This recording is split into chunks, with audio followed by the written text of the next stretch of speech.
On entend souvent que pendant Ramadan, les portes du paradis sont ouvertes et celles de l'enfer sont fermées, et que les démons sont enchaînés. Alors ma question est simple. Si les portes de l'enfer sont fermées pendant 30 jours, cela veut-il dire que personne ne peut y entrer? Et si un non-musulman, par exemple un hindou, meurt pendant Ramadan, où va-t-il? Parce que si l'enfer est fermé, il ne peut pas y entrer. Et si les portes du paradis sont ouvertes, est-ce que cela signifie que tout le monde peut y entrer? Et j'ai aussi entendu que les démons sont enchaînés. Très bonne question. Et je tiens à dire dès le départ, il ne faut jamais dire qu'une question est mauvaise. Si une question est incorrecte, on doit le prouver avec des arguments. Mais poser une question sincère pour comprendre, c'est légitime. Vous avez mentionné un hadith authentique, rapporté notamment dans Sahih al-Bukhari, où le prophète, que la paix et le salut d'Allah soient sur lui, a dit qu'au mois de Ramadan, les portes du paradis sont ouvertes, les portes de l'enfer sont fermées et les démons sont enchaînés. Mais dans votre intervention, il y a en réalité plusieurs questions combinées. Premièrement, si les portes de l'enfer sont fermées pendant Ramadan, que devient une personne non musulmane qui meurt pendant ce mois? Deuxièmement, si les démons sont enchaînés, pourquoi continue-t-on à voir des péchés pendant Ramadan? Troisièmement, si Shaitan est enchaîné, comment les gens continuent-ils à commettre des fautes? Commençons par la première question.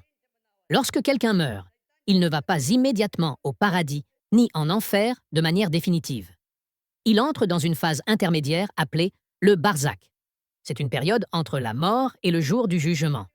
Beaucoup de gens pensent que dès qu'une personne meurt, elle entre directement au paradis ou en enfer. Non, le jugement final aura lieu le jour de la résurrection. Allah dit dans le Coran, dans la sourate Al-Imran, chapitre 3, verset 185, « Toute âme goûtera à la mort, et vous ne recevrez pleinement votre récompense que le jour de la résurrection. » Cela signifie que le jugement complet et définitif se fera le jour du jugement, pas au moment exact du décès. Donc même si pendant Ramadan les portes de l'enfer sont fermées, cela ne signifie pas que le système du jugement est suspendu. Celui qui meurt entre dans le barzakh. Le jugement final viendra plus tard. Après Ramadan, les portes de l'enfer s'ouvrent à nouveau. Les portes du paradis également. Le hadith parle d'un état particulier durant ce mois béni, mais cela ne supprime pas la réalité du jour du jugement. Si une personne a commis le shirk, si elle a rejeté la vérité après qu'elle lui soit parvenue clairement, alors son cas sera jugé selon la justice d'Allah au jour dernier. Ramadan ne change pas les règles fondamentales de la croyance et du jugement. Donc la réponse à votre première question est simple. Elle entre dans le barzakh et son jugement définitif aura lieu plus tard. Maintenant, la deuxième partie de votre question est plus subtile. Si les démons sont enchaînés pendant Ramadan, pourquoi voit-on encore des péchés? Pourquoi y a-t-il encore des vols, des injustices, des gens qui boivent, des gens qui mentent? Cette question m'a personnellement beaucoup interpellé au début de ma vie de prédicateur. Je me suis demandé, si Shaitan est enchaîné, alors logiquement, il ne devrait plus y avoir de péché. Pourtant, on voit que les péchés diminuent pendant Ramadan, mais ils ne disparaissent pas complètement. Après recherche, études et consultation de savants, la compréhension devient plus claire. Le hadith dit que les démons sont enchaînés. Il ne dit pas qu'ils sont annihilés. Il ne dit pas qu'ils meurent. Il ne dit pas qu'ils cessent totalement d'exister. Ils sont enchaînés, c'est-à-dire limités. Pour comprendre cela, prenons un exemple simple. Imaginez un lion attaché par une chaîne solide de 10 mètres. Tant que vous restez à 30 mètres de lui, vous êtes en sécurité. Vous savez qu'il ne peut pas vous atteindre. Mais si vous décidez volontairement de vous approcher à moins de 10 mètres, que se passera-t-il? Il pourra vous attaquer. La chaîne limite sa portée. Elle réduit sa capacité d'action. Mais elle n'annule pas complètement son danger. C'est exactement ce que signifie que Shaitan est enchaîné pendant Ramadan. Son influence est réduite. Son intensité est affaiblie. Le climat spirituel change. L'environnement devient plus propice à l'adoration. Les mosquées se remplissent. Les cœurs sont plus réceptifs. Les récompenses sont multipliées. L'atmosphère spirituelle est différente. Mais si une personne décide d'aller dans un lieu de péché, si elle choisit de s'exposer volontairement à la tentation, si elle s'approche elle-même du mal, alors la responsabilité lui appartient. Ramadan rend le bien plus accessible et le mal plus difficile. Mais il ne supprime pas le libre arbitre. C'est pour cela que les péchés diminuent globalement pendant Ramadan, mais ils ne disparaissent pas totalement. La faiblesse humaine existe toujours. Les habitudes existent toujours. Les passions existent toujours. Shaitan est limité, mais l'âme humaine, si elle est déjà inclinée vers le mal, peut continuer à agir. C'est ici que se trouve la sagesse. Ramadan est une opportunité. Ce n'est pas une garantie automatique. Quand le prophète, que la paix et le salut d'Allah soient sur lui, dit que les démons sont enchaînés pendant Ramadan, cela ne veut pas dire qu'ils sont éliminés. Cela signifie que leur influence est restreinte. Beaucoup de gens comprennent mal ce point. Ils pensent, si Shaitan est enchaîné, alors plus aucun péché ne devrait exister. Mais regardons la réalité. Pendant Ramadan, est-ce que les crimes disparaissent complètement? Non. Est-ce que les gens arrêtent totalement de mentir? Non. Est-ce que plus personne ne boit d'alcool? Non. Mais si vous observez attentivement, vous verrez que globalement, les péchés diminuent. Les mosquées sont pleines. Les gens prient davantage. Ils lisent le Coran. Ils donnent en aumône. L'ambiance spirituelle change. Donc le hadith est vrai. Il décrit une réalité spirituelle. Maintenant, revenons à l'analogie du lion. Si le lion est enchaîné avec une chaîne solide de 10 mètres, vous êtes en sécurité si vous restez à distance.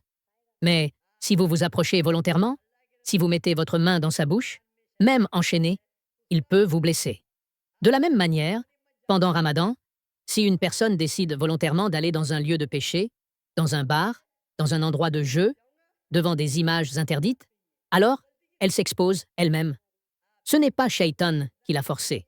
Shaitan est limité. Mais la personne a choisi de s'approcher. Il y a une grande différence entre être attaqué et aller se jeter soi-même dans le danger. Avant de continuer, n'oublie pas de liker cette vidéo. Ça permet à d'autres frères et sœurs de bénéficier de ces enseignements. Et n'oublie surtout pas de t'abonner, parce que ce Ramadan est spécial. Et pendant tout ce mois, nous allons vous accompagner uniquement avec du contenu dédié à Ramadan. Inch'Allah, si tu nous suis sérieusement, réussir ton Ramadan sera plus facile. Et je demande à Allah d'accepter le Ramadan de toute la communauté de cette chaîne. Maintenant, prends quelques secondes. Écris en commentaire qu'Allah accepte notre Ramadan. Et dis-nous aussi dans quel pays tu passes ton Ramadan cette année. Parce que Ramadan nous unit, peu importe la distance, peu importe le continent. Écris ton pays en commentaire, qu'on voit d'où vient notre communauté. Et j'ai une bonne nouvelle pour tous ceux qui veulent te gagner de l'argent en ligne d'une manière 100% halal. On a créé un guide complet spécialement pour les musulmans où on te montre toutes les méthodes halal pour gagner ta vie pleinement en ligne, sans montrer ton visage, sans utiliser ta voix et sans rien faire d'arabe. Si tu veux en savoir plus, le lien est juste dans la description et aussi dans le premier commentaire épinglé. Ramadan rend la désobéissance plus difficile. Il rend l'obéissance plus facile. Mais il n'annule pas la responsabilité humaine. C'est pour cela que le prophète, que la paix et le salut d'Allah soient sur lui, ne dit pas que les humains deviennent parfaits pendant Ramadan. Il dit que les démons sont enchaînés. Cela réduit l'intensité de la tentation extérieure, mais l'âme intérieure, le nafs, existe toujours.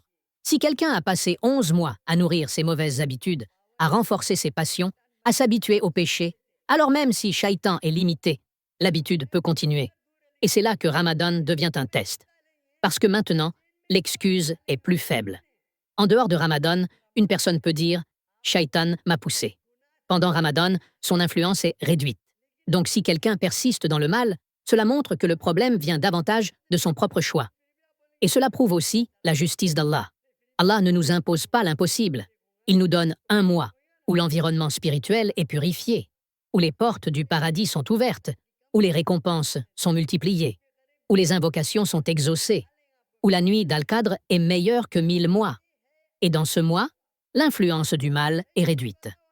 Alors, si quelqu'un décide, malgré tout, de plonger dans le péché, il ne peut pas blâmer Shaitan. Comprenez bien, le hadith n'est pas une déclaration scientifique sur des portes physiques qui s'ouvrent et se ferment comme une maison. C'est une réalité spirituelle. Cela signifie que l'accès à la miséricorde est facilité et que les causes menant au châtiment sont restreintes. Mais le jugement final reste pour le jour du jugement.